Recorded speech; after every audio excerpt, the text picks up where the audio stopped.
Hello and welcome to the Researchers Report. It is the Researchers Report tonight on Hidden Existence. I'm a night late. I should have been out last night and had technical difficulties with my guests from last night. So we've moved it to tonight.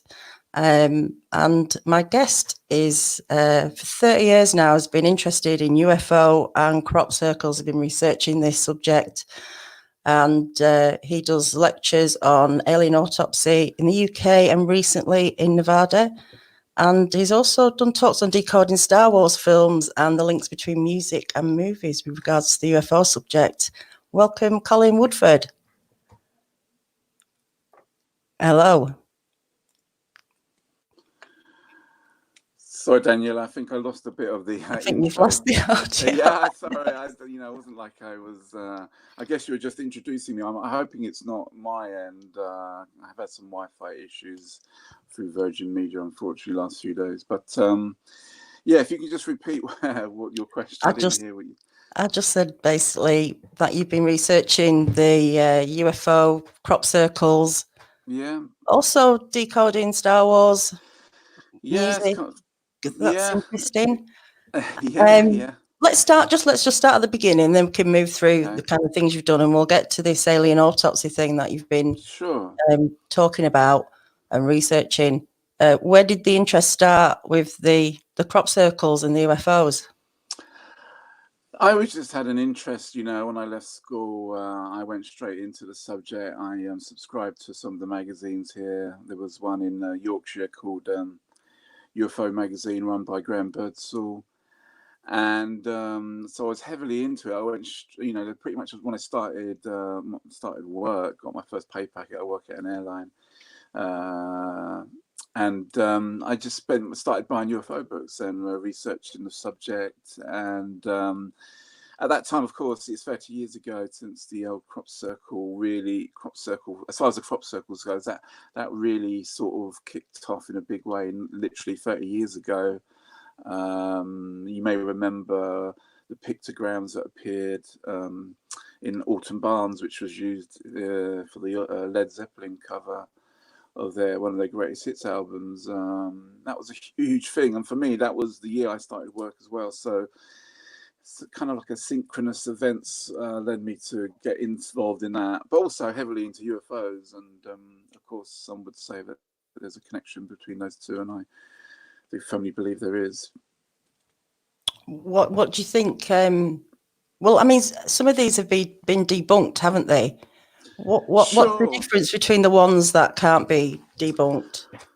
Well, some people would say that, that's burnt nodes and things like that. And I mean, the geometrical, mathematical patterns in some of them, even though the 1990 ones weren't as good as what we saw, later on, they were still pretty far ahead of the crop circle subject before then. There were crop circles, before that. And, I'm not denying it. There's people out there making them and hoaxing them. And, I'm friends with one of the guys who spent a lot of his time hoaxing them back in the day. So, it's a controversial subject, and there is some disinformation. And as you would expect, if you follow any of these subjects, they all have attempts to sort of stop a public interest in them, and crop circles was certainly no exception to that. And actually, my talk today, I'll put in parallels between the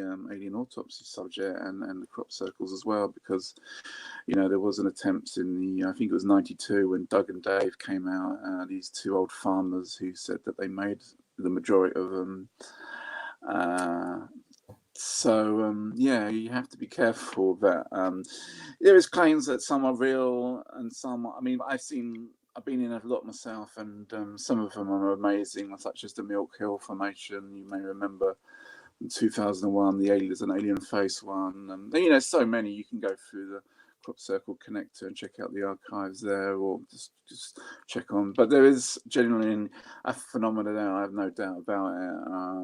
I just think the sheer scale of it, and I think what it does, it makes people think, you know. I mean, people say, well, why would these people come all the way over here just to leave a pattern in a field and to communicate? But I think what it does is really stirs your mind into thinking about deeper things. And I actually think that's quite a clever way of going about it, rather than just saying, you know, writing big letters in English in a field. It draws you in, and it certainly drew me in back in 1990 and the whole UFO subject. So are they codes that they're leaving? These or I think they are. I think they're not necessarily. Yeah, I mean, I think they are, and not necessarily to us. I mean, I think some of them are to us. I mean, I've heard claims that they're communicating with the planet Gaia, you know, the Earth, also possibly with other ET races, if you accept that there's not just one group making them. Possibly, you know, connection with the ley lines, sacred energies, sacred sites. I think there's multiple. I think the good thing about the subject, I think it can have multiple meanings for you know, multiple people. It's not just one thing. It can be a whole host of reasons. But I do see it as a form of communication, definitely. And as you know, it's as I was saying, the 30-year anniversary of the big pictograms appearing. So I'm just hoping when this strange time we're living in, maybe generally in May, we usually get like 1 or 2 crop circles. I don't think there's been any yet this year, but if there was going to be one, then you might see it this month. So fingers crossed. And Well, we're under lockdown, aren't we? So well, I know. I mean, you're reliant on people sneaking out with their drones there, aren't you? So I'm not sure. You know, not, I suppose technically, I mean, I was there not that long ago, actually. Got out to see some of the white horses in Wiltshire, which is those big chalk horses that you see in the landscape. And, you know, it's beautiful out there. But, yeah, I suppose the worry would be if there's something did appear that people wouldn't see it. But I kind of get the feeling that there's always going to be people going out of their drone, and I'm not quite sure what the rules are regarding using drones in this current climate. But no, I think if it's meant to be seen, then it'll be seen, you know, and maybe there won't be anything, because people keep saying, you know, will say, well, maybe this is the year when nothing happens. But if there was going to be a message, then ideally when we're all stuck inside our homes, locked away, then maybe this is the time when that would really catch our attention. Yeah. So, you know, I'm thinking positive, and I'm hoping that we're going to see something in the future, you know, if not this month, then at least over the summertime. What other sort of phenomena have you found that you feel is connected to UFOs or aliens, you know, aside from crop circles?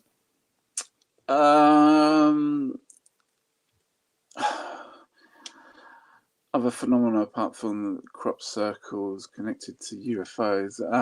There might not be any. I'm only asking, you know. No, I'm just. I'm not trying to put you on the That's a good spot. question. No, I'm just thinking. I mean, I kind of feel like everything's connected. You know, I mean, I look into esoteric stuff. You know, I spent a lot of time studying things like channeled information, all sorts of esoteric stuff. I'm quite interested in things like reverse speech therapy, like hidden truths, spiritualism generally, even the religious aspects and the connection to the UFO subject I find quite fascinating, because I think everything is connected, and that's why I do talks about, you know, Star Wars and high art. I find high art seems to demonstrate some core truths at its you know, there's truth in art, basically. That's what I've been saying now for a while, which is certainly not a new thing, but maybe regarding the UFO subject, then I think there is something deeper there for everyone to grasp.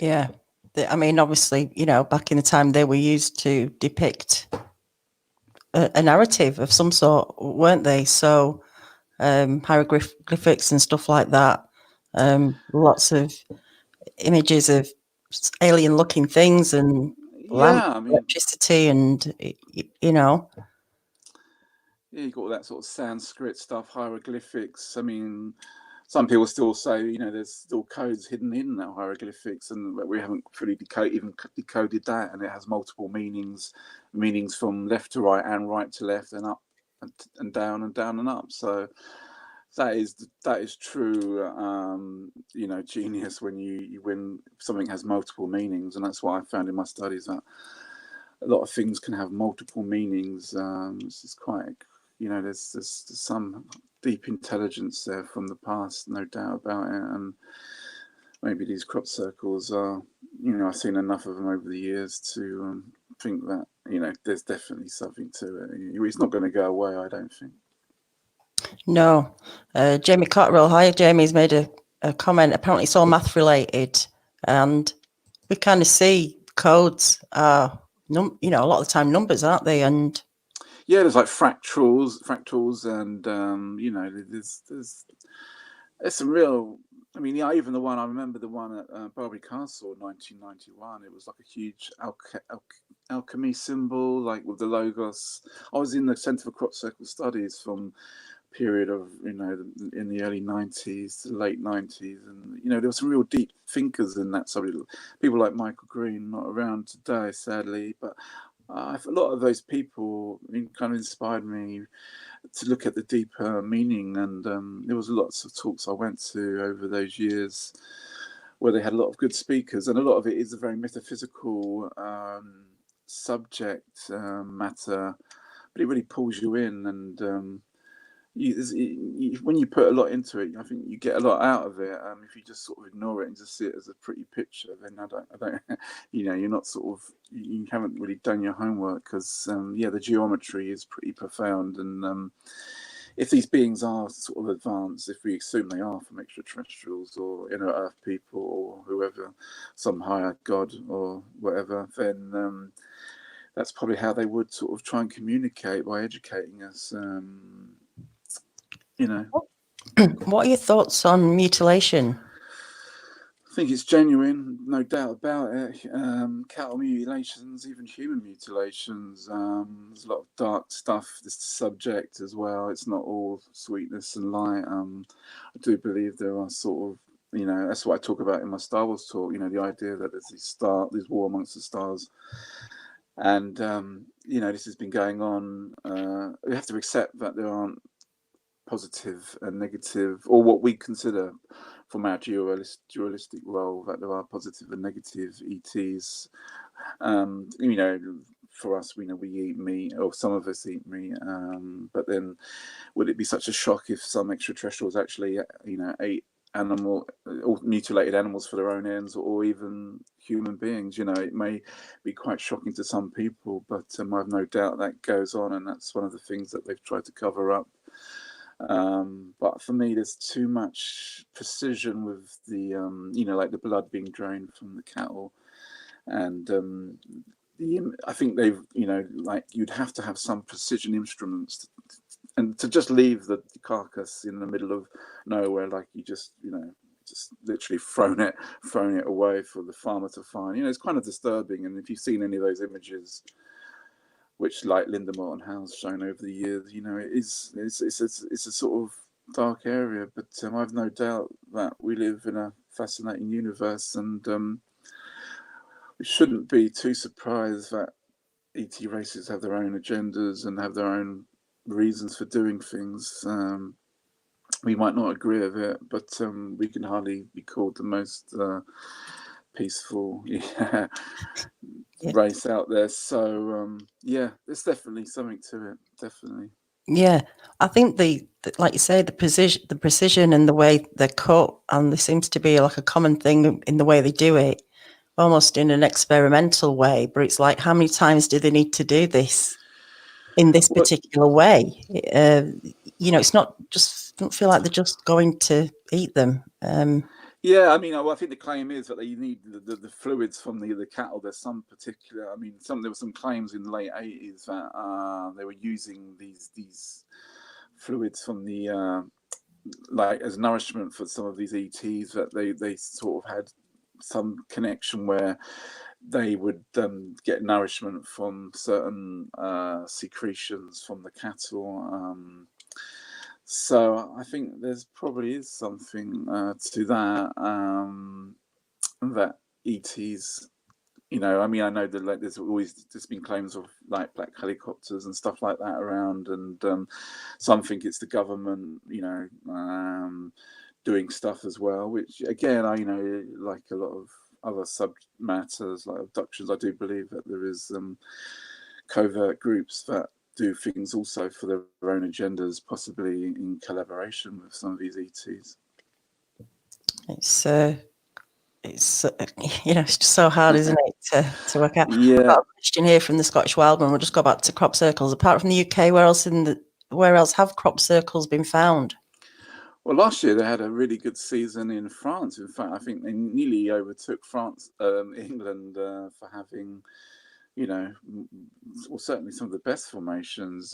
But pretty much all over the world, you know, there's been in America. I mean, it does seem to be concentrated on the generally the sort of southwest of England. You know, the Wiltshire, Hampshires areas. But I mean, Andy Thomas, who's one of the top crop circle researchers. I mean, he would always do a roundup of the year down in Sussex, and I would, you know, I've been going to these for a number of years, and he would always present the international ones at the end of the English crop circles, and you know, they've had some really amazing ones: Czech Republic, the Netherlands, Germany. You know, not to the scale that we've had them. There's been some in America and Canada. Again, not to the scale when you think of the sheer land mass size. It may be something to do with the United Kingdom being some sort of energy point on the planet itself, or some people say there's a connection with Atlantis. Again, it might have something to do with the ley lines, but again, it'd be interesting to see this year if there's more in like last year, where France seemed to really sort of kick on with crop circles. So we'll just have to see what happens this year. But it's certainly a worldwide phenomenon, but not to the extent it has been, and it's gotten the attention in like, you know, like it has in the UK. Well, how does it get reported? Is it the farmer, the landowner, or how do these things get reported, and to who? Well, I mean, it is quite a big industry. You know, people are flying. I mean, in the old days, before drones, people would fly microlight airlines over the summer months, mainly being June, July, or August, because that was the main. Those are the main 3 months where crop circles appear. I mean, like I say, there was might get a few in May, even April. Usually by the end of the harvest, you know, they're gone. But I mean, the farmers themselves are generally would be aware of it. You know, this is kind of like met with sort of anger by the majority, I would say, and whereas some others, like I went to one last year, and it was like one of the most friendliest farmers I've ever met, and you know, they had like a little money box thing where, you know, it's fair enough, you know, you're going into someone's field, and it can be a bit of a grey area because you don't want to sort of damage the crops, albeit that the crop is already damaged, you could say, by this formation. But you know, for a couple of pounds, and then a lot of people do things like meditation and stuff like that. But generally, they are seen by these drones nowadays, and people report them to the Crop Circle Connector website and a few other websites you can find on Facebook. Just put crop circles in, but it's kind of rare for. I mean, there have been some circles that they haven't been able to sort of.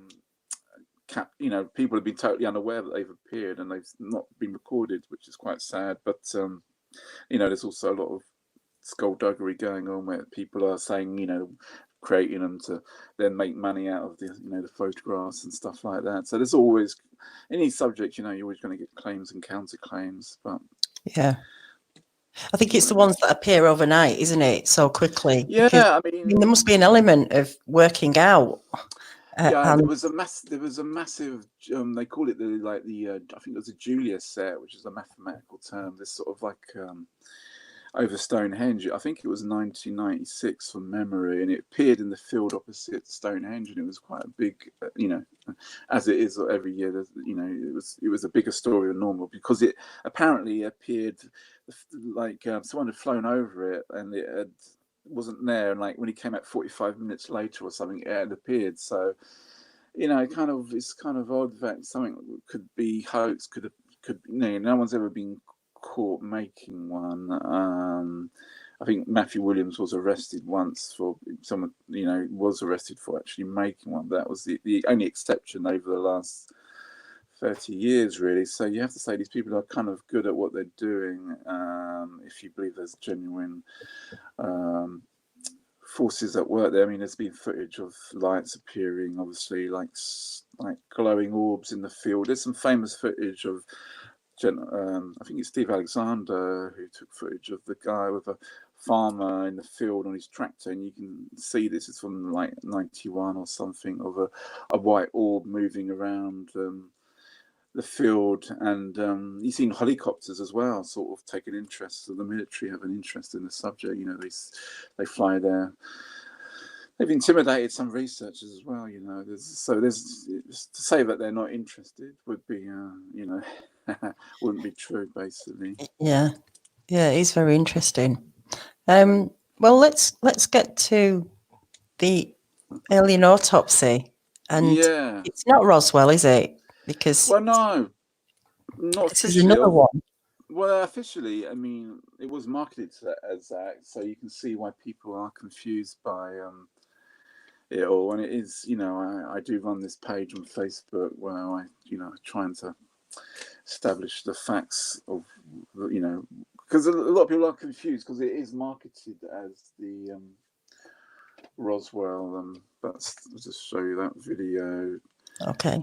That's quite a rare video to get nowadays, so I'm just trying to work out where it was. But that's a VHS that was came out in 1995, so 25 years ago. It's the 25th anniversary of this famous piece of footage. But, and you're right, it's according to the cameraman. I don't know if you want me to go into my spiel story now, or you just. But well, give us a general outline of, for anybody who doesn't know what this is about. Give us a kind of general outline of what it's about. Sure. So the story being then that Ray Santilli, now he was he is of Italian descent, but he was born in England. He's involved in the record music industry. He's like an entrepreneur, basically. And he was looking for Elvis footage back in 1992 for his company, and he'd flown out there with a colleague, Gary Shoefield. He'd gone to Cleveland, Ohio, because he was looking for footage of Elvis from, I believe it was 1955. I think it was the first recorded footage of Elvis on stage. And you have to remember, back then there was no internet, firstly, so he had to put information out in the newspapers and the local press. And so apparently the story was that in that July the 4th weekend 25 years ago, not 25, that was 1995, so actually 28 years ago, he was there. And he basically got hold of this footage. Someone was selling Elvis footage, and he got the footage, secured the footage, and supposedly the story was that the cameraman then said to Ray Santilli that, are you interested in purchasing some other film? And because he went on to tell Ray that he was a military cameraman during the 1940s period. I think he was in his 80s that time. So Ray said, well, you know, it's all, you know, I mean, he's not a ufologist, so he's not interested in the idea that there's spaceships crashing with aliens in it and stuff. But you know, it's an extraordinary claim if someone says, I've got movie footage of some autopsies and other stuff, debris footage. And so what he did was he bought an internal ticket and visited the cameraman, who was, I think, maybe that his son was actually in Cleveland, Ohio, and I'm not sure if he negotiated with his son or it was his father with the actual cameraman himself. But I think it may have been the cameraman himself, because when he went back to Cleveland, he was then shown the film in his house. Back to Florida. When he went through to Florida, Clearwater, apparently he was shown the footage on old 16mm reels in his room, and he just put up the projector against the wall and showed him this extraordinary footage. And apparently he had like 20 odd reels of like up to 3 minutes on each reel of old military film involving an alien autopsy, and not just one alien autopsy but 2 alien autopsies plus some debris footage and some supposedly other footage as well, which is a bit more controversial. But so that's the crux of it. He was shown that footage, and then he wanted to obviously purchase this. And I think, you know, the cameraman was looking to raise. The reason the cameraman said he was, you know, he was, I think his granddaughter was getting married, and he wanted to raise money for buy her house and stuff. And I think he transpired in the end, he sold it.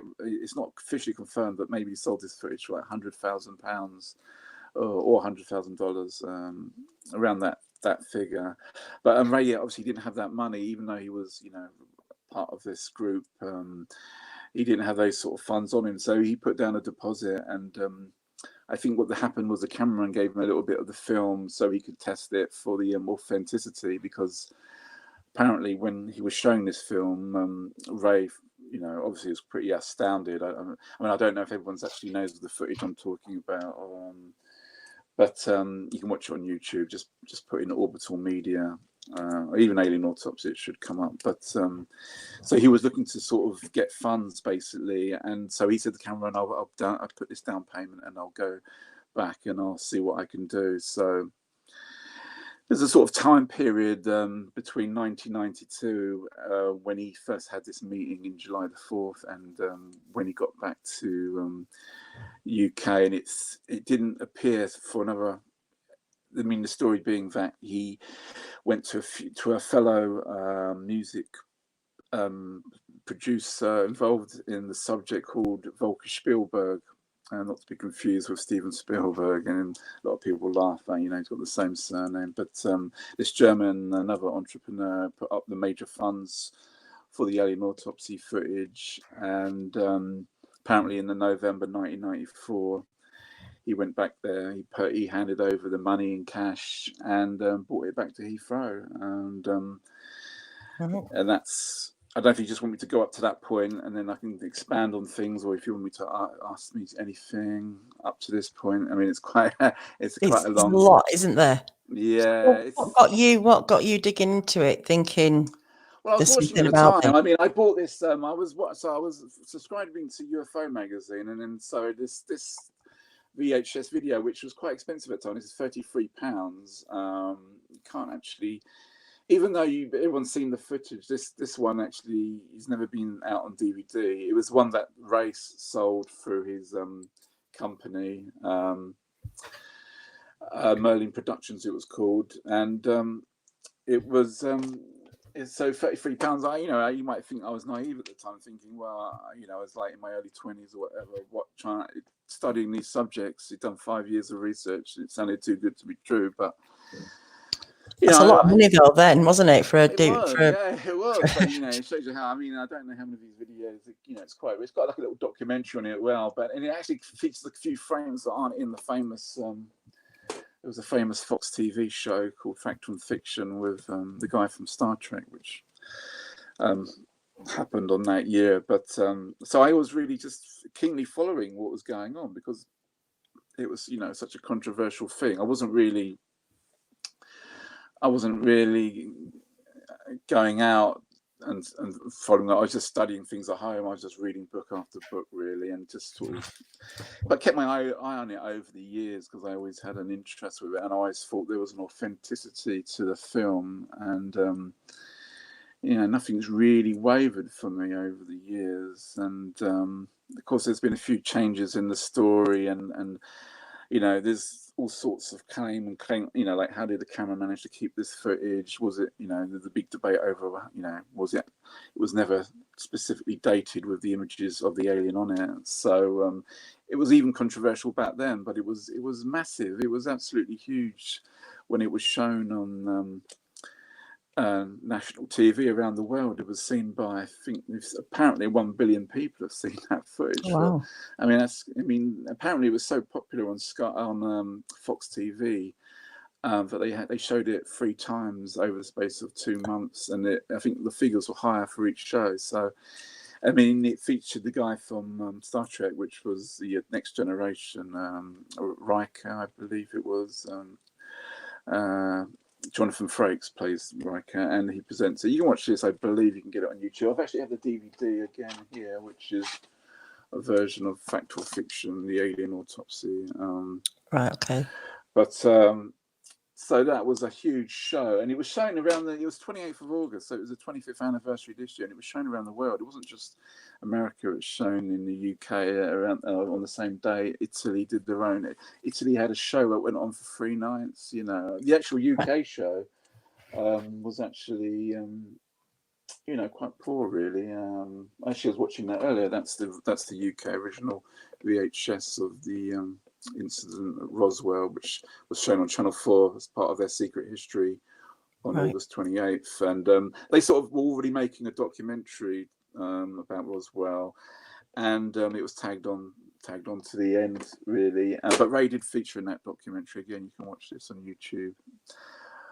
But it was, like I say, it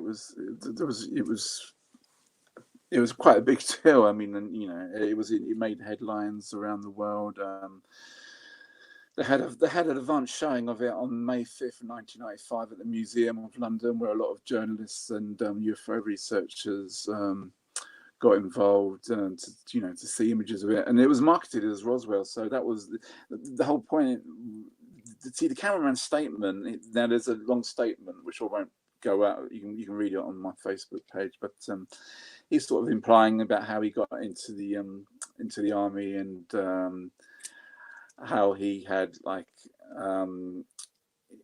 he got basically he filmed like the White Sands, because they were doing like the atom bomb tests and stuff like that, and he was also filming the prototype helicopters. So he had quite a convincing backstory of people, and also names of the people like McMullen and Toohey, which was the other gentleman, the other general. There was I think there were 3-star generals, and he had quite an elaborate backstory, and he actually referred to it as being the date was the 31st of May 1947. So this actually predated supposedly the Roswell crash, which is accepted to be the July the 4th period in July. So the claim being that he said this crash happened on the 31st of May, and he got to the crash site to film it on the 2nd of June, and it was quite a disturbing sight, because he was saying that it was a vehicle embedded into the terrain. There was debris filled there. There was 4 beings there. There was one was dead, one was, I think, slightly injured, and the other 2 were the other 3 were alive. So there was 1 dead, 3 alive. Now, on the famous autopsy, you can see the one with the leg, which is not quite sure if that's from the crash, or some people say that's from a shotgun wound, because the soldiers were pretty freaked out by this incident. There was they couldn't even move in. The heat this thing was generating, and this crash, sorry, I should say, happened in Socorro, New Mexico. So it's in the same state, Nevada as Roswell, but far away from where Roswell was. So nothing to do with Roswell. But obviously, Ray, if you're going to market something, you're only going to talk about a crash that's known about. And I think the cameraman was flown to Roswell via Washington. So there was some confusion there, but apparently there was loads of crashes going on in this time period. And these poor creatures apparently were screaming out, clinging to these boxes. And if you look at these beings, they seem to have 6. Well, they have 6 fingers. You can see that clearly from the footage. And what's kind of odd, obviously, was they also have 6 fingers. And the Roswell crash was supposedly with 4-fingered beings. So again, these look like females. It was quite graphic in that,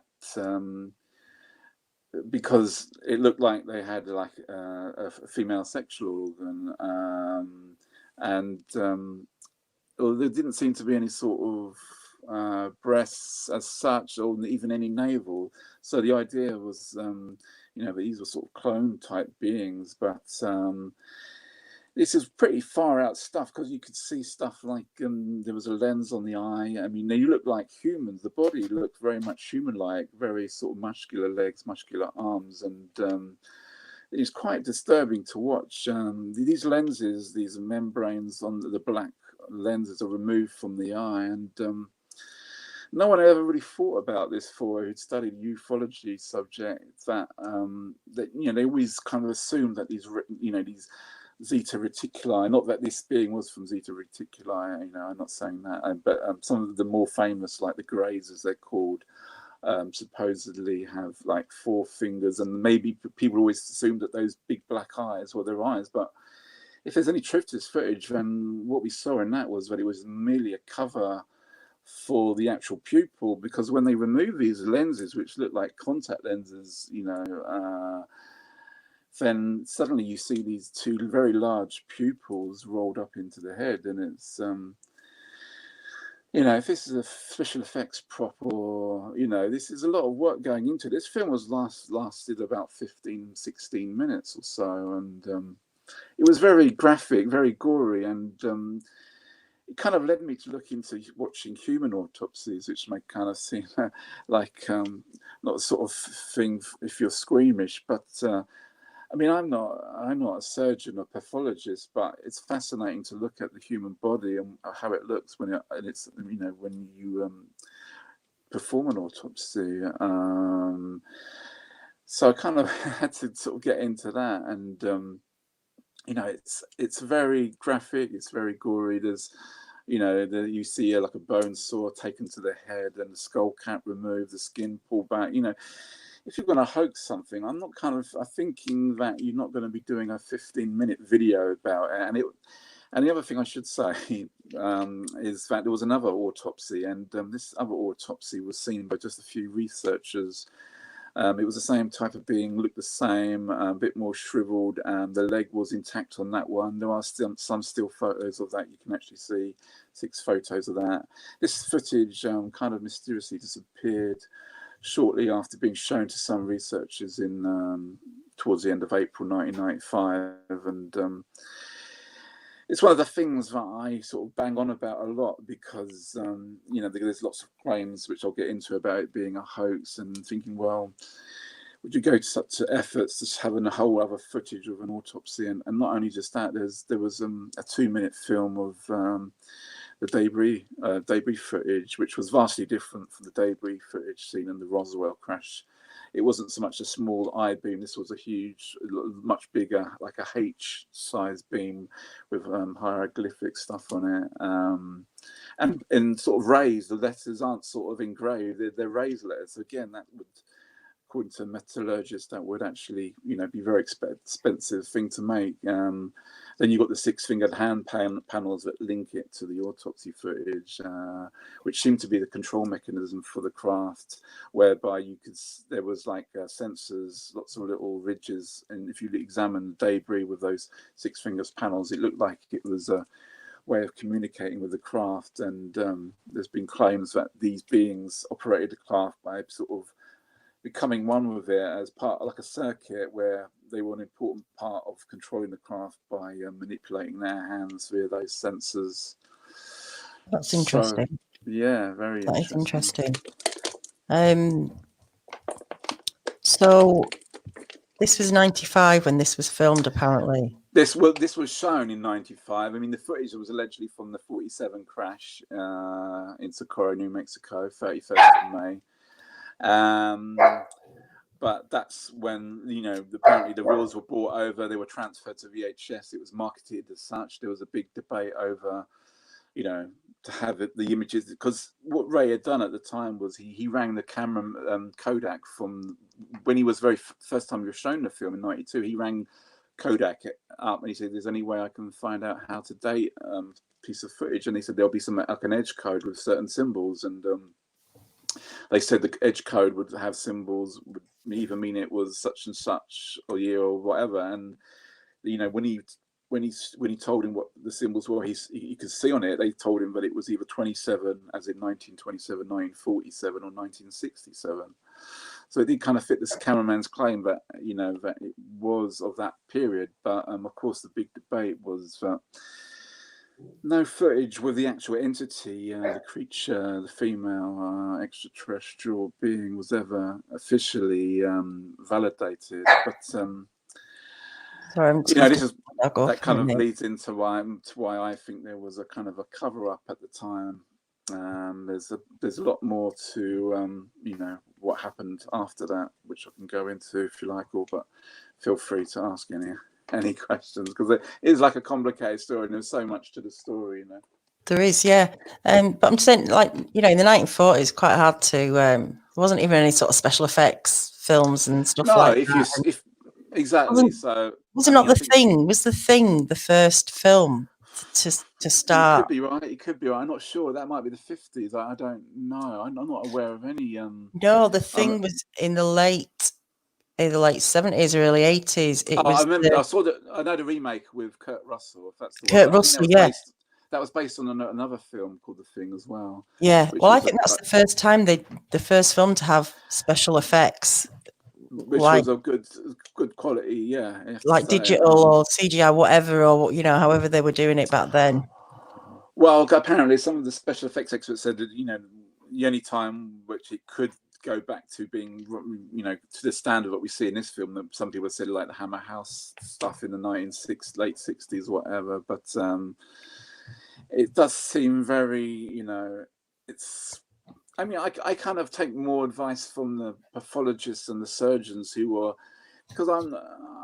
Although I do find the, you know, the special effects people interesting in what they have to say, I mean, they're not involved in doing autopsies and you know, surgical, and know much about the human body compared to. So I think for me, what convinced me at the time was they had so many of these surgeons come forward and pathologists, not just in, you know, America, but other countries that were saying, you know, this is as it would be at that time. And a lot of the things you see in the film are of that time period. I mean, they do match exactly. I mean, a lot of people questioned about this curly wire on the phone being 1947, but apparently that was the case. That is a fact that they had that in 45.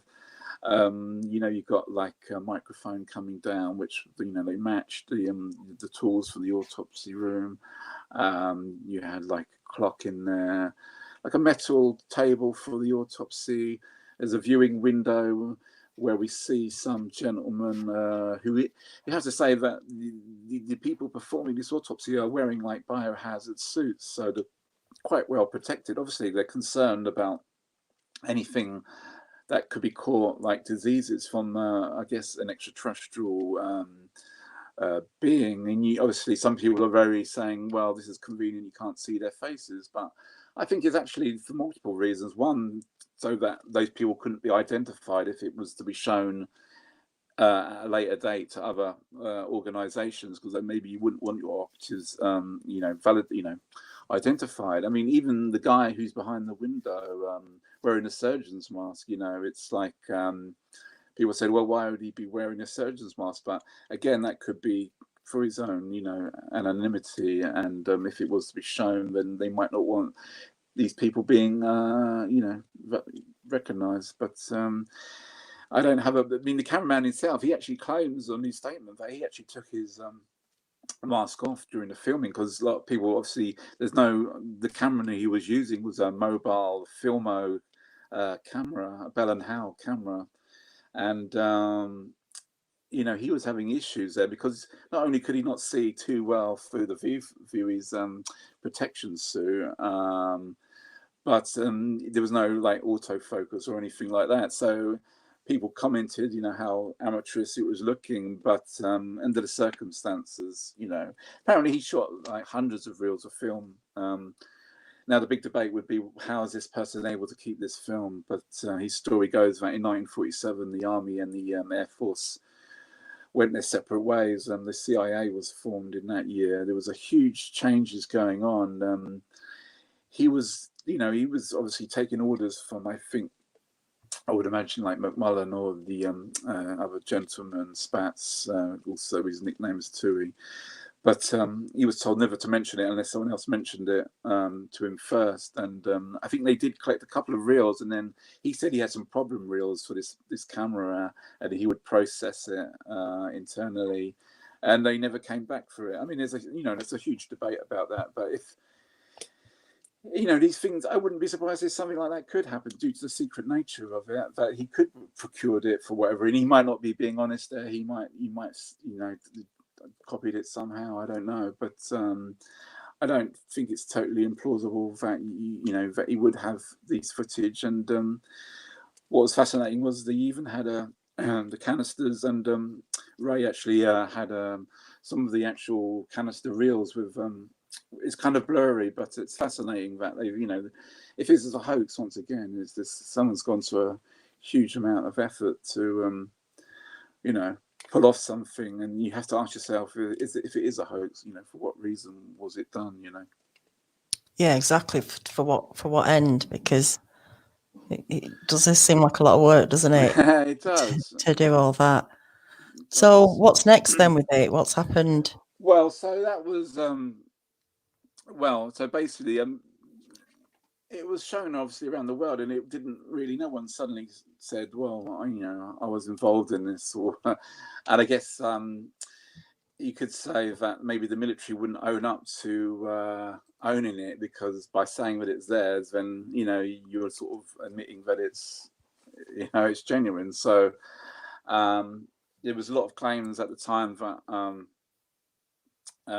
Reg Presley, I don't know if you know Reg Presley. He was in the Trogs, the band the Trogs, but he was also a crop circle researcher. He did that song "Love Is All Around." Wet, wet, wet did a massive, made got it to #1 in '94. But he was heavily into it. He was friends with Ray, funny enough, loosely up to that period. But it was actually Reg Presley who broke the story of the alien autopsy on TV on the Good Morning with Ant and Dec back in January 1995. But Reg had always warned Ray that if this film is, you need to be careful, because if it's genuine film, then there would people be after it. And Ray's alluded to there were break-ins at their houses, at their cars, and at the studio. Whether a covert team were looking for the films, I actually think they probably were. Reg talks about an interesting story where, in his book, Wild Things They Don't Tell Us, which I don't, it's just over there. But it's a book that came out, and Reg Presley talks about all his experiences of the paranormal. There's a chapter on the Santilli story in there, and he tells a story about how he was, Ray was getting pestered by someone claiming he wanted to see the film, and eventually Ray relented, and this guy claimed to be from an intelligence agency, T42, which was a joint American UK intelligence agency, and he scrutinized this film in Ray's office, and he said, I got to bring up my superior officer and come back. And so this superior officer came back, and they sort of debunked it. They were sort of like saying, we get these sort of autopsy videos like every like every couple of twice a year or whatever. But it's just nonsense, because no one was really talking about alien autopsies. The only one who was really talking about alien autopsies before then was people like Leonard Stringfield, who was a UFO researcher. He sadly died like 1994, just before this footage came out.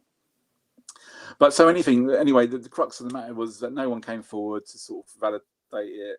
It was all kind of died down a bit. There was an interview with the cameraman, which was filmed supposedly, where he's asked 10 questions to camera. You can watch this on YouTube. It's not very well filmed, and it was never marketed because supposedly the cameraman's son filmed this, and you can actually, I think he wanted to make him film himself in silhouette, because he felt he betrayed his country, just for money and stuff. And his provision to Ray was never to release his name, and that was his only condition. And obviously everyone was trying to get an interview with this guy, and he did talk to a couple of researchers on the phone, but as far as we're aware, Ray's the only one who's ever actually met the cameraman. And so this footage came out, but it was so poorly. He did such a poor effort with a light that you could turn up the brightness and actually quite clearly see his face. But even though he was wearing a baseball hat and glasses, no one ever came forward to identify this person. So that kind of led us up to what happened in 2006. So it was like 11 years later, and you had in England we have this.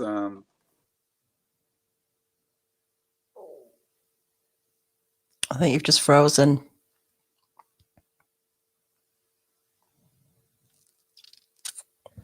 Yeah, I think Colin's frozen. Hopefully he'll come back.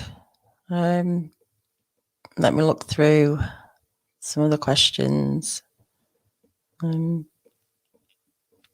Hazel, you asked some. Sorry, yeah. Oh, you're back. Hello. Yeah, I don't know. Yeah, obviously, That's the most recent film, the Alien. Yeah, sorry.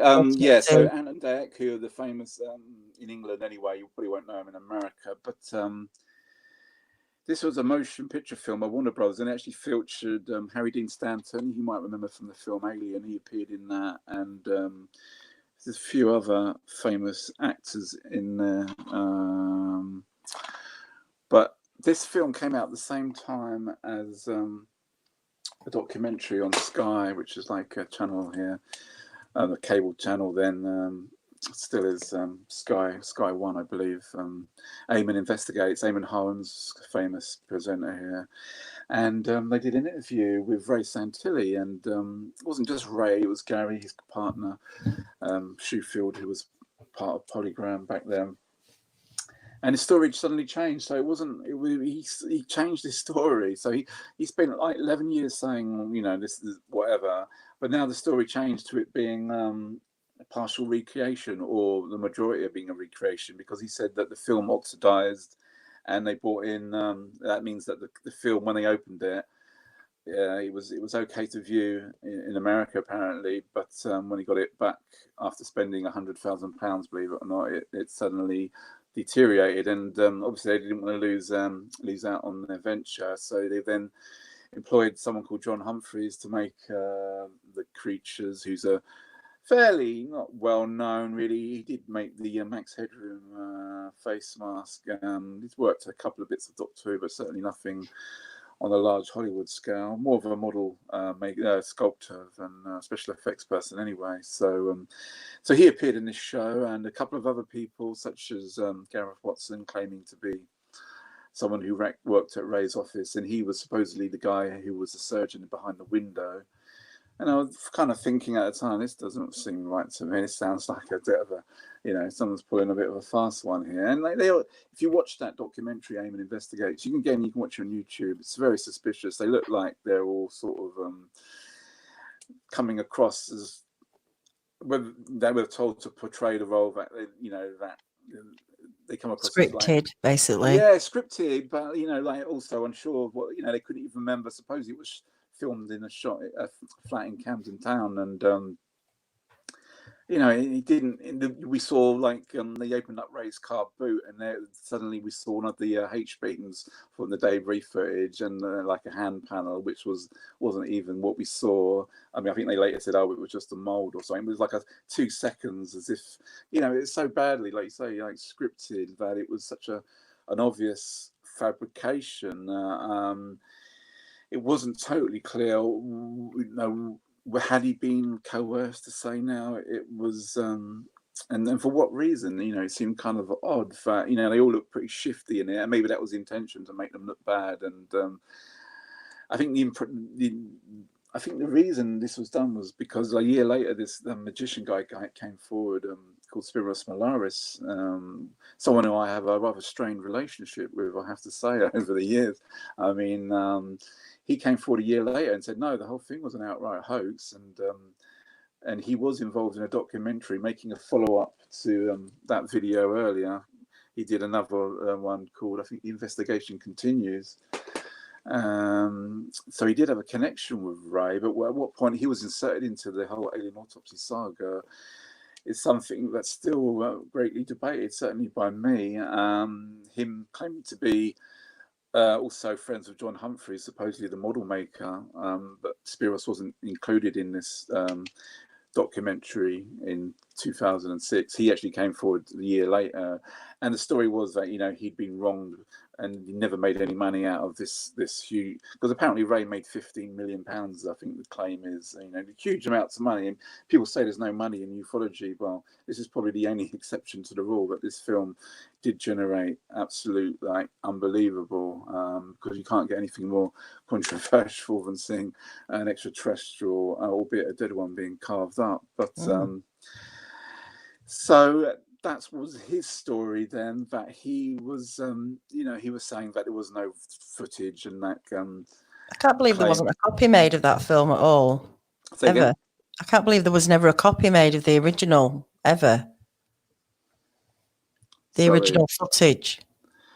Sorry, say again, because I lost you there again. I said I can't believe that there was never a copy made of the original footage. Well, yeah, I don't buy the story basically, so I just say that footage is real. What we see in the alien autopsy is the genuine footage, and he was forced to say it was a recreation. I mean, he actually said, I think there's like 1%, or there's like so many frames that are actually real, and then they built around that and totally recreated it.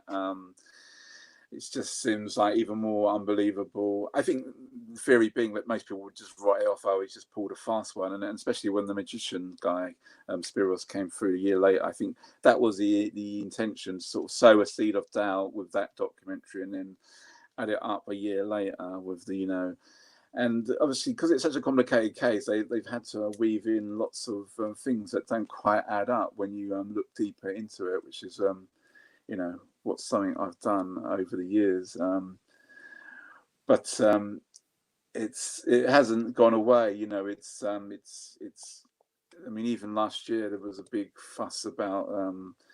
We can go into that in a minute if you like. These memos that were released, which sort of validated that someone. Well, I can go into that now, but I'm just making sure that I've pretty much covered. The basic crux of the story. For me, I saw this magician talk in 2007 at a conference in Pontefract, and it's kind of weird having. I mean, it's like having someone. I mean, I was talking to you earlier about the Patterson Gimlin Bigfoot footage, and I guess the context would be you would have like someone having a Bigfoot conference, and then having someone appear at it who's claiming they made a hoax. So like, I mean, because I know even in the Patterson Gimlin, didn't like one of the guys claim later that he hoaxed it or something, and so to have someone invited to a conference like that, it just sort of beggars belief that you would have someone like, why would you? Because it was quite a lot of hostility there, from people, as you'd expect. It's like having, again, like someone like Doug and Dave Crop Circle at a Crop Circle. That's quite antagonistic, really. Yeah.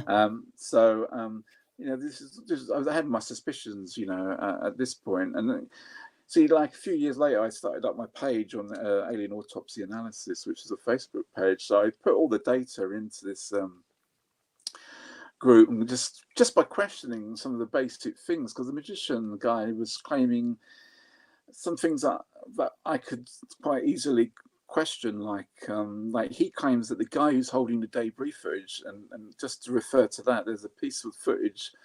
Again, like I said, with these H-beams and the hand panels, but there's a soldier with, you can clearly see their hands holding the debris footage. So I said to the magician, Mr. Melaris, I said to him, oh, if you just show us this gentleman's hands, which his name is Greg Simmons, then surely those hands would match with what we see on the debris footage. But, I've said that since day one, and it's been 5 years, and it's we've had many arguments over the years on various Facebook groups and God knows where, and even like few radio. I've done a radio show, and there's a huge debate in this subject. A lot of people do believe what he says, but I'm thinking, if you can't even show something like we can, like the guy in the video in the window, that the surgeon Gareth Watson. I mean, he doesn't, for me, doesn't match. I mean, he's got the eyebrows of the surgeon guy, but I definitely don't think that's not him in that footage, And the strange thing about this is, over the years, when I've tried to get to talk to people and sent messages, you kind of get like a wall of silence. It's like the whole thing's on shutdown. Even my experiences with Ray, I mean, it's not like I've sent Ray like loads of emails over the years. I'd say maybe a dozen or so, because I do realize, I do feel like these people are silenced. I see it, but I'm sort of giving them a voice in a way that they can't use because I'm questioning it. But I think as I make clear in my talks I give that there was a conspiracy, and that these people were threatened. And I mean, just recently there was a documentary came out with Philip Mantle, who's a UFO researcher and was heavily involved in the UFO alien autopsy, along with a few other researchers. Like,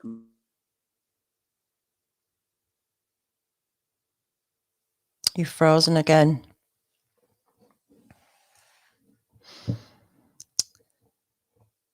Oh, it's gone. Hopefully he'll come back. What did I want to say? I was going to ask this one for Joseph about whether anybody's heard anything about these autopsies, and if back. and he's back. Hello. Yeah, no, I was just sorry. I don't know what's going on there. So Must be internet. Yeah, I know. And like I said, I've had issues over the last few days, but yeah. So a lot of researchers were involved in it back in the day, but There's just a few questions come up as we're Sure. going along. Let me kind of go back to them. This is an interesting one. Hi, Joseph. Well, it wasn't that one. Let me just, because I just literally just mentioned it. With any of these autopsies, have you ever heard about any of the results? Anything that, not maybe DNA, but do you ever hear anything about what these autopsies come up with? Sorry, again, that just cut out a little bit, Daniel. Can you just repeat the question for me? Have you heard anything about any of these autopsies? What they come up with? What the results are? What they've discovered? Do you hear anything about Not that? really. I mean, not really. I mean, there was a guy called the Colonel Corso who brought out the book Day After Roswell, and he sort of validated some of the claims in this footage, like the lens that they took from the eye, this black lens. He claims that from the Roswell crash, that when they look through the lens, it was basically like a night vision lens. So the claim is that a lot of the technologies were utilized and back engineered, not only from the craft, but things like night vision, fiber optics. If you look at the debris footage, one of the panels is actually cut in half almost, and you can see what possibly could be wires or like fiber optics. And you have to sort of ask yourself, is there something, back in the 40s, or like we had like the circuit, the computer circuit, and these other things. So it's very interesting, because you get into the whole idea that we've got a secret history where these things were crashing in not only the 40s. This wasn't the first crash. There's crashes. There was 41 Cape Girardeau.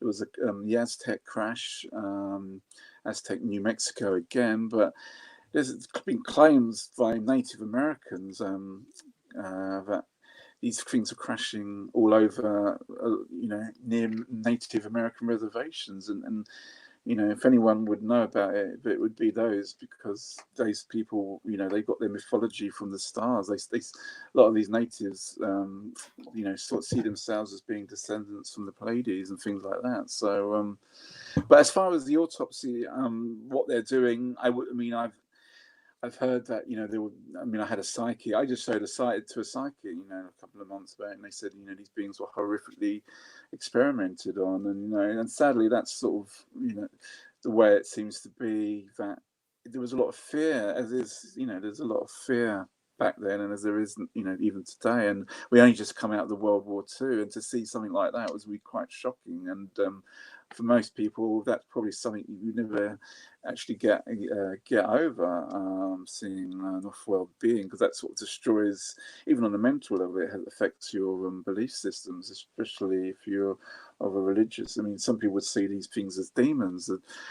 The cameraman called them freaks. He said that he didn't call them aliens. He said, these were things of freaks and with no business here. And here's a sad story from his original statement was, he said that the soldiers moved in on these creatures because they were holding on to these panels, with these 6-finger panels, which was, I guess some people have suggested that this is some connection to maybe some other ship or to their own ship, or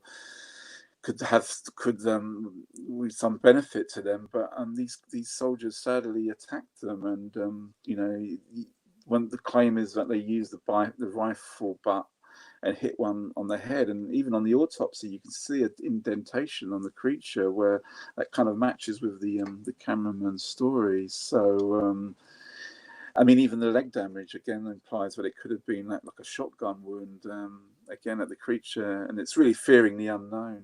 It's kind of sad, and that these things would have been horrifically genetically experimented on.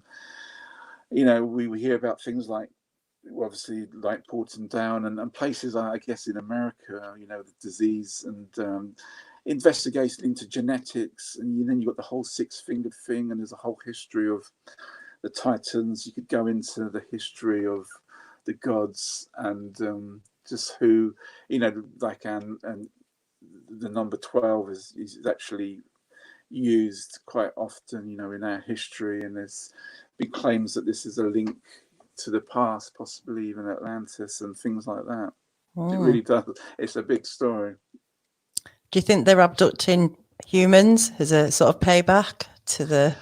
I think there's some genetic. I mean, I don't know about these ones. These beings were. I mean, I think they were more orange color. And funny enough, there was a gentleman called Michael Wolff who was around in the 1990s. A sort of brilliant guy. He did a book called The Catchers of Heaven, and he talks about them. We have the greys. He talks about them referred to as the oranges. They seem more human-like, and but the greys, I think. They seem to be a cloned race, as are, I guess, these beings, because there's no navel there, and I do think they do take part in some, to take part in genetic experiments, hybrid programs. They seem to have got rid of their emotions. They don't seem to have any emotions, and there may be something that their race is dying. There's always been the same claim that there's that that these are so technically advanced. They've lost touch with their own emotional, spiritual connection to some sort of higher level of consciousness or something. And maybe these are trying to save their own race, because they themselves could be. Some people claim that these reptilian beings are connected to the greys, and that they're sort of more, the greys are lackeys to the reptilians and doing their work. So there's all sorts of claims and counterclaims, but yeah, unfortunately there's abductions, and I don't necessarily think abductions are all bad, and there's also military abductions as well, but there's clearly some genetic things going on there, and it's being monitored not just by the ETs but covert agencies as well. I don't know if you've heard any of Charles Hall's accounts. Yeah, I saw him talk, actually. He was out there in Laughlin. He came over to England. I saw him give a talk about the tall whites, and very interesting, and I find him quite sincere. I don't think, again, he's making that up. 100%. I think he's telling it as it is, and he says some of them looked very human-like, and he would talk to them almost, kind of interact with them. I was just watching a clip with that. He was saying, he had to keep his distance from like these beings, because I guess it can be quite disturbing for both races to get in. I mean, I guess it goes with the same with the sort of Bigfoot stuff, and but we don't really kind of get on, and there could be stuff that's affecting or they may be picking up stuff, So, but yeah, I find him quite sincere, Charles, to be fair. Yeah. I would love to listen to him, to go and see him talk. It was good. Maybe sometime in the UK if he comes over. I'll put this one up, 5 Hazel. Colin, what's your opinion of the late Phil Schneider? Schneider? Yeah, I've got what he shared. What did he share with the UFO communities? Well, I think he claimed to work in some of his mining underground, and he claimed he was in a firefight with I'm not sure if it was tall greys or something underground, and there was a firefight, and there was some Marines killed or miners killed, and I think he had a part of his hand missing. Again, and he died, I think, quite youngish, age, bit mysterious circumstances. So I would say again that there's something to what he says. I can't confirm it all, but having studied it, I think he was sincere. And usually when they bump people off, or die early, that's always a bit of a giveaway that they were getting too close to it all, sadly. One here from Mike, and we did touch on it. Hi, Mike. What does Colin think about reptilians? I think you've kind of touched on that. What was that? I don't know. Sorry, it cut out then, so I didn't. What do you think of reptilians? What do you... Oh, reptilians.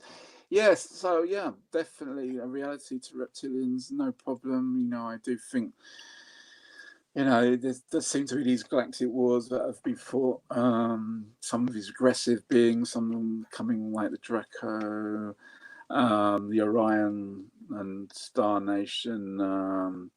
Certainly seems to be the myths that there were these huge battles going on in the past. And I think, sadly, it's still relevant today because our forefathers, I do believe the story of at least our father aspect being the Anunnaki, whether they were not necessarily reptilian, but partially so. So I do believe, even the claims that some of the bloodlines do have sort of these reptilian, genetics, such as even over here in England with the royal family, and you get into that David Icke sort of stuff. I think there is a reality to that, whether these people can actually shapeshift, but they definitely have a connection to some. They see themselves as being royalty, and unfortunately, there's been a lot of battles. And not to say all reptilians are bad, though, because I think there's some benevolent ones as well. Maybe they get a bad rap. But yeah, I mean, he's been talking about this for years, David Icke. I mean, yeah, long time. Credo Mutwa was the one who I think started the reptilian thing. It's very interesting. And I'm amazed David's still around because he's come out with so much. It's like he's untouchable almost. I don't know why, but he seems to be able to say quite a lot. I think sometimes you reach such a high profile level that if they were to sort of take you out or something, then it sort of just makes you a martyr for the cause. Like Ray Santilli, I guess you could sort of say, take him out. I think the thing, just going quickly back to the alien autopsy, was like, well, some people say, well, how is it allowed to be shown on TV? But too many people had seen it before they got wind of that this was going on. I just think they generally didn't know, and by the time they were doing these break-ins and that, because Ray had already started showing them as early as April, May, the cat was out of the bag. So even if they were to take the film, then it wouldn't match with the other people who had seen the footage already. So you have a whole can of worms there. So I think, some people say, oh, none of the footage is real or some of it's real. But for the most part, there's nothing in that film footage that makes you think that it's a hoax. And I think they was caught unawares by it all. And he had quite a few people involved, and that maybe was the reason why there was safety in numbers, and there was a lot of money put into marketing it, and that helped them in their own way, so that maybe saved them. Whereas if it had been anyone else, just a random person, it would have been maybe silenced. But he spent a couple of years looking, researching and getting the right people and the money and stuff. I've got another question here. From Joseph again. Does Colin put any merit into ETs being future Earthlings in time travel, or do they come from a different universe which also needs to have an element of time travel? Yeah, I mean, I'm open to the idea that there could be something to that. I think people have said that about the Rendlesham case, here in England, that these beings may be us from the future, and there's all sorts of claims that they're time traveling and from the past. I don't know. I mean, generally, I do favour more extraterrestrial, interdimensional. I do think we can do time travel. I think time's an interesting thing. I'm not quite sure. We seem to be experiencing time differently to. You hear these ETs experiencing it, and they seem to be able to turn us off, and like during abduction experiences, and stop time and do all these sort of things. So certainly they seem to have a mastery of time. I guess it all goes down to what is time, the concept of time. But I'd be sad if the Greys were us from the future, because that means we have pretty much messed up. I think once you start losing, the emotional and that's when things probably start. When you start using, I think what's happening now, to be fair, with all the technology and the AI, the artificial intelligence claims, it's a bit of a worry, I would say, for the future, that we don't turn into some of these. We become like a Borg, like in Star Trek or whatever, and that's a real concern. That's probably the biggest concern. But apart from all this other stuff going on, of course. Yeah. This is a interesting one from Cookie. Never heard of any UFO crashing in the UK. Have you ever heard of anything? Well, there was a famous one. We did the anniversary in 2014, which was the Berwyn Mountains incident in Wales, which has happened in 1974. And that's quite an interesting case. You might want to look up that one. There's been a couple of books written about that, where it seemed like something definitely came down, and there was, again, some sort of cover-up of that. But UFO crashes, yeah, there have been a couple of. I think there was one near Nottingham that happened not that in the 80s. Was it Mansfield? My friend Ben Emily Jones has done a video regarding that case.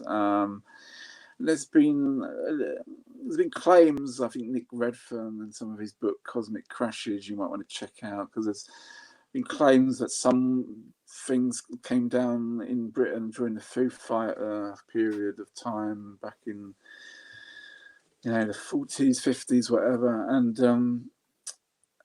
even there's a more recent one, which again was in the Penturk incident, which only happened about 5 years ago. Again, was in Wales. Wales seems to be a hotbed of incident where something seems to have not so much crash, but a huge object was seen there. But there was something that sort of came down. Whether that was some form of debris or something else is not clear. But there is a few stories. There is a few stories out there, but not compared to like what New Mexico was experiencing. But to be fair, I think most of them are probably covered up. Have you ever seen a UFO? I've ever seen a UFO. Yeah, I've seen UFOs on a few occasions. Sky watches, Primrose Hill. I went to a outdoor screening of 2001 at Covent Garden when they do those outdoor film screenings, and that was a very impressive, good, beautiful night sky, and quite fitting. I was watching I was watching 2001. I was more looking at the night sky, enjoying the ambience of the music of that film, and me and my friends saw a number of things moving around that sky, which were certainly not conventional objects. So I have seen UFOs. I follow a channel on YouTube. I recommend everyone go and check him out. It's called Stephen. His channel's called UFOs Over Vegas, and I've heard of them. Oh, they're incredible, and the music he puts to them, and some of them are quite long. They're just mesmerizing to watch. The stuff he captures is just, I've never seen anything like it. That's UFOs Over Vegas. If anyone's interested in looking at them, go and check his channel out. So you're still chipping away at this. Yeah, well, I mean, what I should say I didn't mention was last year in June 2019, I'd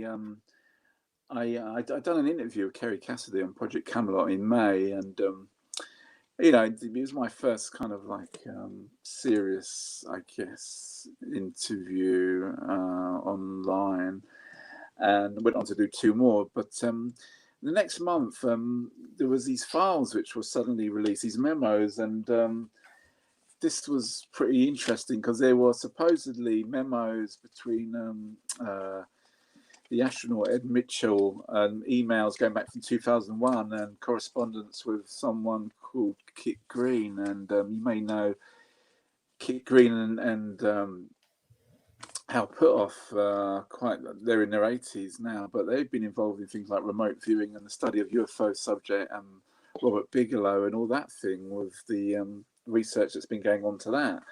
So what these emails alluded to was a conversation that happened in 2001 where Kit Green, who was he formerly worked for the CIA, he was a scientist, and he briefed even Ronald Reagan, supposedly. And he claimed that in these emails that in 1987 or 88, he was privy to alien autopsy footage, almost exactly to what we saw in the Santilli film. So this stirred up a huge hornet's nest all of a sudden, because whereas maybe people in the past had sort of assumed it was all a hoax, I was suddenly sort of thrown back into the sort of attention on the back of that, because suddenly, I'm getting extra credibility, even though a lot of people in the subject think, I'm absolutely crackers for actually saying that there's some truth to the footage, even when Ray himself has come out and said it's, it's a recreation. But so for me, that was kind of like validation. And it is, it's very interesting. He sort of did an interview with Richard Dolan, off the record. He hasn't really, but he still sort of maintains that there's elements that were what he saw in the film, but there's some confusion if he's sort of implying that was, maybe he accepts it as being a disinformation film now. But the funny thing was, in 2001, they weren't saying this, so it was very interesting. And then not long after that, I started getting threat.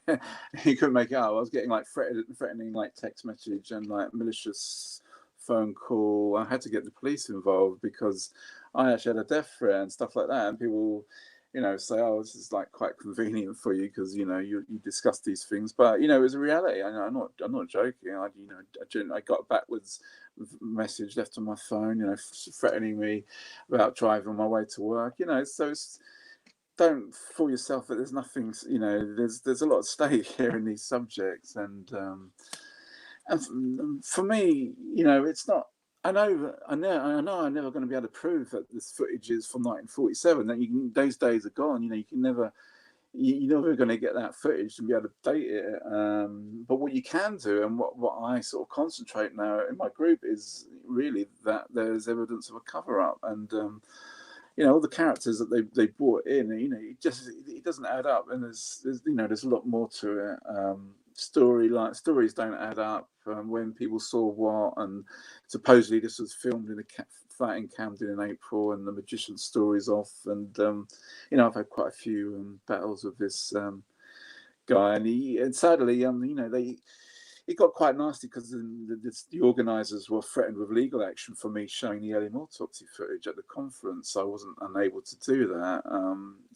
So there's all this stuff going on. So if there's nothing to it, if it is some sort of hoax, why is there so much fuss still going on about it? And 25 years later, I mean, people are suddenly, not that they were necessarily divulging stuff before, but I'm not getting any joy out of anyone regarding further questions on this subject. Even though, again, there's just this, there's a new video that's just come out with Philip Mantle, which you can watch on Apple TV. It's about I've just put alien autopsy in, and it's a 4-part interview. And Ray's in there very recently, I guess, filmed this year, looking a bit, looking a bit down and a bit, obviously a lot older from back then, but he looks bit of a broken man, I'd say. I feel like he was forced to say. I think he was either intimidated. I'm not saying whether he was bought off or not. I mean, he had a role in the motion picture film with Ant and Dec, which was a sort of comedy film, which they brought out at the same time as the sort of idea that it was, all a recreation sort of thing. So, he obviously may have been given some money as well to sort of tow along. But I do generally think a lot of people are friends in the subject, and people are scared to talk. So I'm not expecting anyone to talk anytime soon, but people's attitudes change, and even what's happening with the world today, suddenly you think that maybe people start thinking, well, maybe Oh, I think I've lost you again. Hopefully Colin will come back. Colin's he hasn't got a website, but he's got a Facebook page. And when he comes back, I'll ask him what the name of his Facebook page is, so you can go and have a look. And Radar, yeah, he was on is it Project Camelot with Kerry, the lady there. They seem to be showing a lot of images, and she was struck down with a lot of copyright issues for some of the images that they were being shown. So there seems to be something going on about it. Here we go. Sorry, I got completely shut down. That's not a problem at all. I think what I was going to say was that, like you say, it's going to be hard to prove what happened, but you're keeping exactly. the subject lit. And that's all it needs sometimes, is for it to still be out there, because things do kind of come up from old. I mean, the cameraman's son, who I guess, I don't know, would be in his 60s now. I mean, if the cameraman was 82 in like 95 or whatever, or mid 80s, then he's definitely got a son and family who do know about it. So we can only hope that people have maybe recorded stuff, have information that maybe they were going to release at a time that's convenient. And I do feel like there's a kind of battle going on, you know, without going into other subject matters. But at this moment in time, you know, you have to be quite suspicious of what's going down. So you got all this stuff about the Space Force, and I do kind of feel like we are getting closer to the truth. I hope it's not going to be some sort of, you know, aliens are here attacking us and coming to eat us and all that stuff, because I do believe that we have friends amongst the stars and all that sort of stuff. And I just hope that maybe this strange period we're living is going to lead us to some further revelations, and I think the next 10 years could be really, really interesting. There's definitely the possibilities for all sorts, the way we're locked down globally at the moment, for absolutely anything to be happening. Anything, you never know. I mean, I don't know even what the state. I mean, I work at the airport. I mean, I'm not sure. You know, things. The world, you can never go back to what it was. You know, but I kind of like fatalistic that I think everything happens for a reason, and whether you think it's bad guys or the good guys doing things, or maybe they're both taking advantage of what's happening, and that's probably true. I like to think that we're being prepared for something, and I think it has very much to do with not just these subjects but other subjects as well.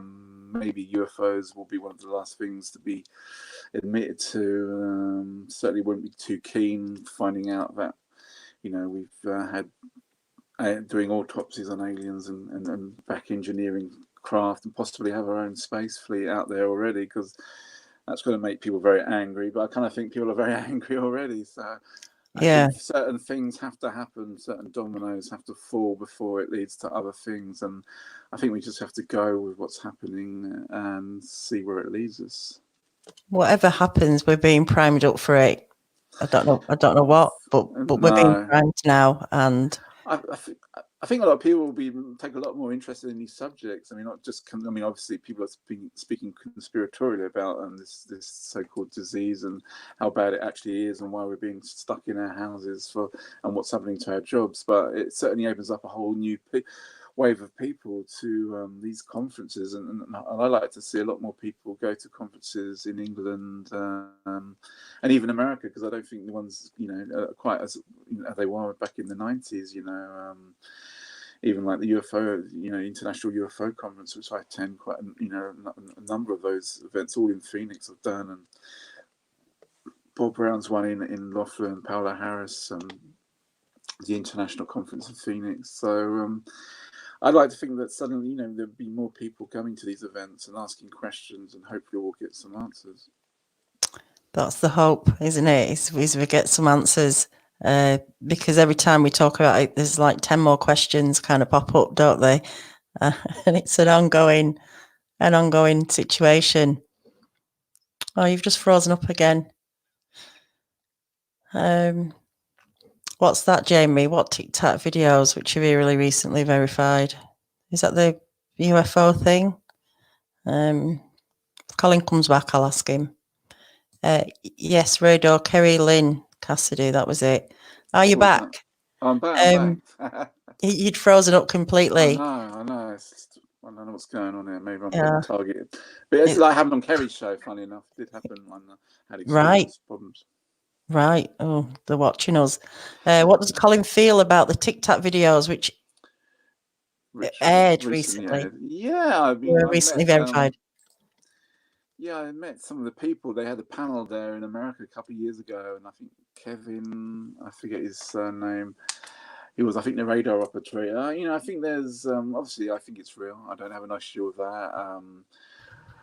Why now? You could again go back to what I was saying about some sort of timeline. Whether President Trump, whether you think bad or good of him, certainly bringing forward the whole idea of a space force. So you know, it's either ours or theirs, pretty much, isn't it? This tic tac, and I don't think they would be ours, to be fair. You wouldn't sort of do that sort of thing in front of your own military. And it's, you know, I could be wrong, but I just think that a lot of these things I don't think are even have beings inside them. They're just like drones, maybe from a, you know, like a larger ship in the orbit, maybe on some reconnaissance, and also underwater, of course, because I think there is claims that that one went under the water, or they saw ripples in the waters. So I think there's supposed to be a base in Catalina Island, is it? So I think they're working on a new documentary. They're gonna go out there and research that area, which isn't far off Mexico, I believe. So it's fascinating. I mean, it's front page news. I mean, normally that would be a big thing, but I guess people's priorities are sort of elsewhere nowadays, aren't they? At the moment, yeah. You know, people sort of shrug their shoulders a bit. Yeah. Well, look, I think we've covered quite a lot, and I think you should come back. We can go a lot more further. Oh, thanks for inviting me, Danielle. It's been good fun. Yeah. I mean, I've forgotten to mention some things, as always. You know, there's a bit more intrigue, and you know, there's a more sort of darker things which. And you've just frozen up again, just as we're about to talk about the darker things. I'll see if Colin comes back. Joseph, I don't know if you're still in. Thanks for coming on tonight. Thanks for catching me, because don't see you that often, maybe because I'm on a bit later normally. Don't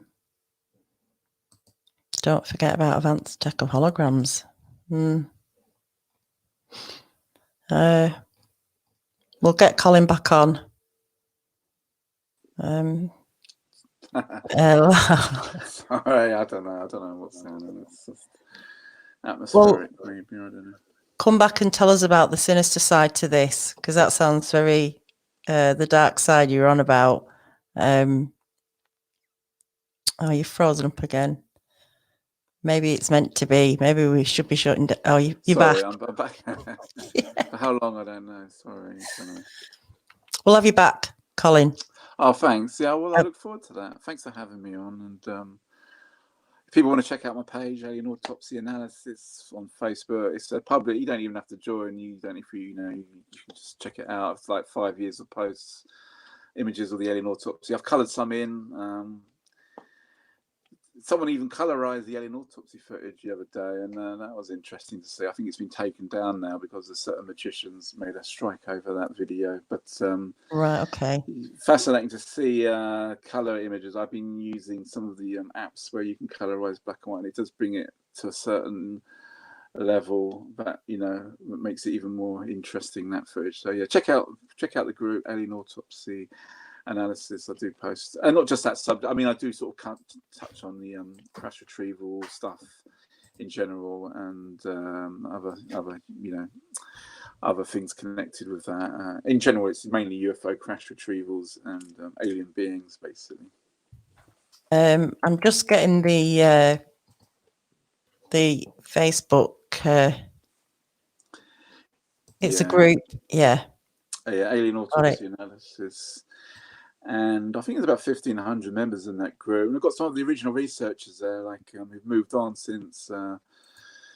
There's other bits of the story, like the crash site. I didn't even talk about the crash site because the cameraman gave the issues of the crash site. But you can find all details on there and other bits to the story. There's a lot of information, and it is difficult because it's such a complex case. You know, if it was just a straightforward hoax, you know, you wouldn't have this level of depth to the story. So there's clearly something there to it. And you know, don't let people. I always end my talks. I say, don't let people tell you what to think about any case, you know, paranormal, whatever. Just do your own research. Don't be afraid to speak out about it. And join your group and ask questions. I've put a link in the description, in the comments now for everybody. If you want to go out and check Colin's group out, it's on Facebook. You've nothing on YouTube, have you? No, not really. I don't do video. I mean, I do video. I do record myself talking about aspects of the auto. I don't put it on YouTube. I just do it live, or sometimes live. But I usually just record it on my iPad and then just play it back on the group. But yeah, you can check. I've done quite a few videos. Great. More recently, since this lockdown, I've been stuck in. I think lots of people have been doing lots of videos at the moment. Yeah, I know. And all sorts. And that's not a bad thing, you know. It gives me time to do more research, not just that, but other subjects as well. So yeah, well, definitely going to get you back. Thanks, Danielle. Nice. Thank you, Colin. Thanks to everyone in the chat. Thanks to everyone watching. I'll be over on the Researchers Report and Bigfoot Odyssey channel on Wednesday with Tobe Johnson, who's actually on Blue Line Bigfoot tonight. He's on Mountain Stream at 6:30 Eastern, I think. So I think everyone should go over there. And next Saturday, here on Hidden Existence, I'm going to have on Stan Gordon. And I can't wait for that interview because Stan's been at this for many, many years, 60 odd years, taking reports for Bigfoot and UFO. So that's going to be a good night. So until then, everyone, take care. Thanks again, Colin. Good night, everyone. Thank you. Take care. Bye-bye.